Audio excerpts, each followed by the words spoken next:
You know, for the past 4 or 5 years, Marvel Studios has been building up and anticipating this big blockbuster film, The Avengers, and that was an exhilarating experience, but I didn't think they can ever top The Avengers. They built up to Avengers, but you know what? After watching this trailer, it's a little early, but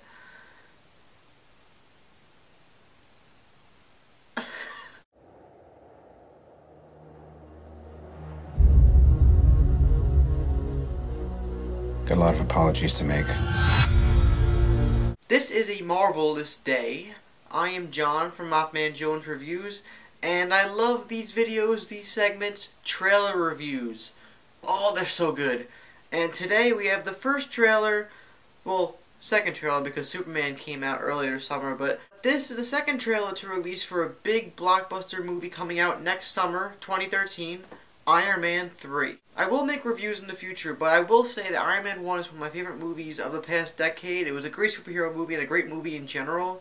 Iron Man 2 I enjoyed the first time around, and I even owned it on Blu-ray, but it's not a terrible movie, but yeah, they really fell flat. I mean, you can't help but feel a little down about Iron Man 3 when you first hear about it. But let's just say a few things here. It's being directed by Shane Black, and recently I saw Kiss Kiss Bang Bang. That movie was brilliant. Shane Black is a great director, so I don't think he would come onto a project just to be shat on by Hollywood executives. And also, Marvel Studios is one of those studios that actually learns from their mistakes, and they actually care about the audience and how we feel about these movies. And I think after Iron Man 2, which is really their only real dud out of all their filmography, I think they understand what makes Iron Man a compelling character now. Or at least they did, and then they fell, and then now they realize again. Because this Iron Man 3 trailer, teaser, well, shows a lot of footage, but it is a teaser. It looks like it's great.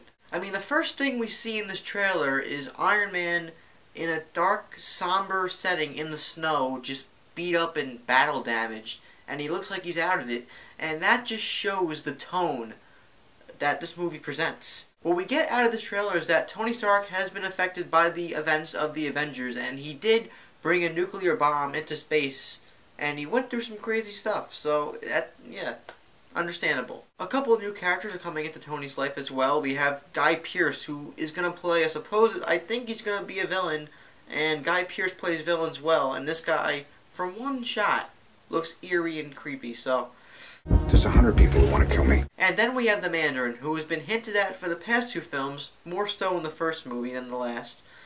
And he's played by Ben Kingsley, who has made some really bad choices in his acting career, but then again, he's a Academy Award winner. And it looks to be that the Mandarin is going to make Tony Stark wish he was never born, because he's really bringing the fight to his home.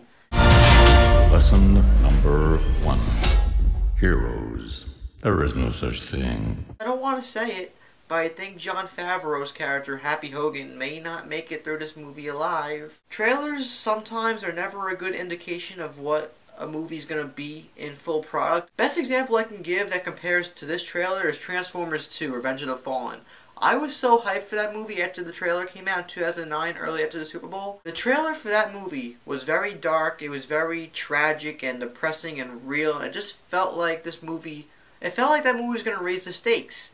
And then you see Transformers 2, and it's a 2.5-hour bore fest with crappy comedy and just a lot of it. Do I need to say more? I think a movie like this was earned because the first two, while they had the serious moments, they really upplayed the comedy aspects with Tony Stark's character, because Robert Downey Jr. is a boss. Correct me if I'm wrong, people, but I don't think there's ever been a case where we had a great first movie, a terrible second movie, and a triumphant return to a third fantastic film. But this could be that case. I really hope so. We need Iron Man 3 to be good. This is one of the best trailers I've seen for a Marvel Studios film, and one of the best trailers I've seen this year. Let me know what you thought about this trailer in the comments down below. Let me know if you thought it was a great trailer, a bad trailer, maybe misleading or anything. Once again, I am John from MaffmanJones Reviews. I haven't used this mask since the Avengers review back in April, because I saw the movie early. Sorry. See you later.